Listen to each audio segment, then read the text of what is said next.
Saudara-saudara, Bapak Ibu terkasih dalam Kristus Yesus, Shalom, selamat pagi. Selamat bertemu kembali bersama firman Tuhan hari ini, Kamis tanggal 4 November tahun 2021. Jangan lewatkan satu hari dalam kehidupan kita tanpa bersekutu dengan firman Tuhan. Marilah kita berdoa. Kasih karunia dari Tuhan Yesus Kristus dan damai sejahtera dari Allah Bapa kiranya menyertai saudara-saudara sekalian. Amin. Firman Tuhan tertulis pada kitab Amsal pasal 11 ayat 17. Beginilah bunyinya.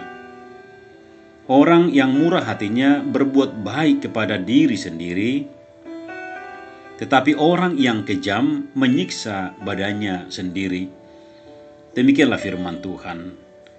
Saudaraku yang kekasih, ada sebuah tulisan di Medcom ID Jakarta tentang sebuah penelitian yang dilansir oleh Help Me Up, menemukan bahwa sifat murah hati membawa kebaikan pada diri manusia. Dikatakan di sana bahwa salah satu dampak sifat murah hati adalah membuat manusia panjang umur. Sebab setelah berbuat kemurahan akan muncul perasaan bahagia. Perasaan itu diikuti oleh fase ketenangan sesudah menolong orang lain.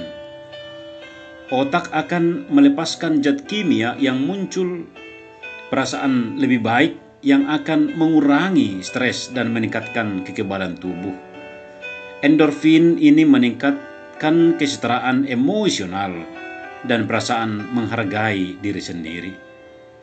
Saudara, di samping panjang umur ada beberapa dampak baik yang dihasilkan oleh sifat murah hati, baik secara fisik maupun secara mental, yakni yang pertama, murah hati mengurangi stres. Sebuah studi menunjukkan bahwa perilaku pelit meningkatkan stres. Tidak mau mengeluarkan uang atau harta akan meningkatkan kadar hormon stres, kortisol dalam tubuh. Hasil dari menimbun uang tanpa berbagi dengan orang yang membutuhkan adalah stres jangka panjang dan kesengsaraan. Yang kedua, murah hati menimbulkan perasaan bahagia. Bermurah hati dan membantu orang lain menyebabkan tubuh melepaskan hormon cinta, oksitosin. Hormon ini meningkatkan kepercayaan sosial, membuat perasaan tenang, serta menurunkan tingkat stres. Ini mungkin salah satu alasan mengapa sifat dermawan membuat orang berumur panjang. Yang ketiga, murah hati menurunkan tekanan darah. Sebuah studi menemukan bahwa orang yang memberikan dukungan kepada orang-orang dalam kelompok sosial memiliki tekanan darah dan tekanan arteri lebih rendah daripada orang yang tidak mau menawarkan bantuan sosial. Dan yang keempat, murah hati menurunkan risiko depresi dan meningkatkan suasana hati. Penelitian menunjukkan bahwa orang yang murah hati, relawan atau donatur memiliki perasaan bahagia seperti yang dirasakan oleh orang yang menerima bantuan. Orang-orang yang pasangannya telah meninggal pulih dari depresi jika mereka membantu orang lain. Memberi perhatian dan bantuan kepada orang lain akan memperkuat kesehatan emosional seseorang yang baru saja menghadapi musibah. Orang-orang yang berjuang mengatasi trauma atau kecanduan obat terlarang memperoleh kesembuhan jika dia menolong temannya yang menghadapi masalah serupa. Sebab ini akan meningkatkan kepercayaan diri dan harga diri serta meredakan gejala depresi. Yang kelima, lebih rileks.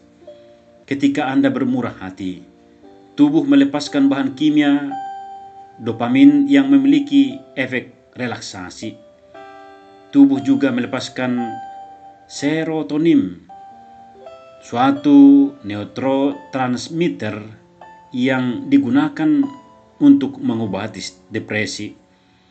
Menjadi seorang yang baik hati, bermurah hati, dan penolong pada dasarnya berkorelasi dengan timbulnya mood baik dan menyebabkan Anda merasa bahagia dan damai. Saudaraku yang terkasih, artikel tersebut di atas dituliskan pada tahun 2014. Dan jauh sebelum tulisan ini ada Alkitab firman Tuhan juga pada ribuan tahun yang lalu telah menuliskan bahwa kemurahan hati berdampak baik bagi diri manusia itu sendiri. Terbukti pengamsal dalam firman Tuhan hari ini berkata bahwa orang yang murah hati berbuat baik kepada diri sendiri, tetapi orang yang kejam menyiksa badannya sendiri. Ternyata saudara-saudara, memiliki kemurahan hati bukan saja perbuatan yang menyenangkan hati Tuhan, tetapi juga memberi keuntungan yang besar bagi orang yang melakukannya. Kristen Smith dan Hilary Davidson berkata bahwa kemurahan hati akan berdampak positif pada kebahagiaan, kesehatan, dan tujuan hidup dari orang yang melakukannya. Ingat firman Tuhan yang berkata, "Berbahagialah orang yang murah hatinya, karena mereka akan beroleh kemurahan." Matius 5 ayat 7. Kemurahan hati adalah sebuah sikap hati yang sehat dan merupakan jalan menuju kebahagiaan yang dicari oleh banyak orang. Kemurahan hati tentu saja tidak melulu berbicara mengenai uang atau materi, tetapi juga dalam banyak hal lainnya, seperti membagikan waktu dan apa yang Anda ketahui sehingga membuat orang lain menjadi lebih baik dari sebelumnya, memberikan pujian, memberi pengampunan kepada orang yang bersalah, dan juga mengucap terima kasih ketika ada orang yang menolong dan membantu. Saat ini saudaraku, banyak orang yang hidupnya hanya fokus pada dirinya sendiri. Baginya hanya ada saya, diriku, atau aku. Segala sesuatu hanya diukur dari sisi untung dan rugi. Apakah sesuatu hal dapat mendatangkan keuntungan bagi dia atau tidak? Tak heran jika akhirnya mereka tidak pernah merasa puas dengan apa yang ada. Hari ini, firman Tuhan mengingatkan kita untuk menjadi pribadi yang murah hati. Bahkan Yesus juga mengajak setiap kita, setiap muridnya, dan yang telah beroleh kemurahan darinya, untuk bisa menjadi pribadi yang bermurah hati. Sama seperti firman Tuhan katakan dalam Lukas 3 ayat 36, "Hendaklah kamu murah hati, sama seperti Bapakmu adalah murah hati." Amin. Marilah kita berdoa. Bapa dalam surga, dalam Kristus Yesus, terima kasih untuk hari yang baru dan nafas kehidupan yang bisa kami terima hari ini. Semuanya atas kemurahan hati-Mu ya Tuhan. Saat ini kami diajar oleh firman-Mu supaya kami menjadi pribadi yang murah hati, sama seperti-Mu. Biarlah Roh Kudus-Mu menuntun kami, agar dapat bersikap murah hati kepada sesama kami. Kami percaya ketika kami menerapkan perintah ini, bukan saja menyenangkan hati-Mu, tetapi juga membawa kebaikan bagi setiap pribadi kami. Kami berdoa di dalam nama Yesus Kristus, Tuhan dan Juru Selamat kami yang hidup. Kami mengucap syukur. Amin. Shalom. Tuhan Yesus memberkati.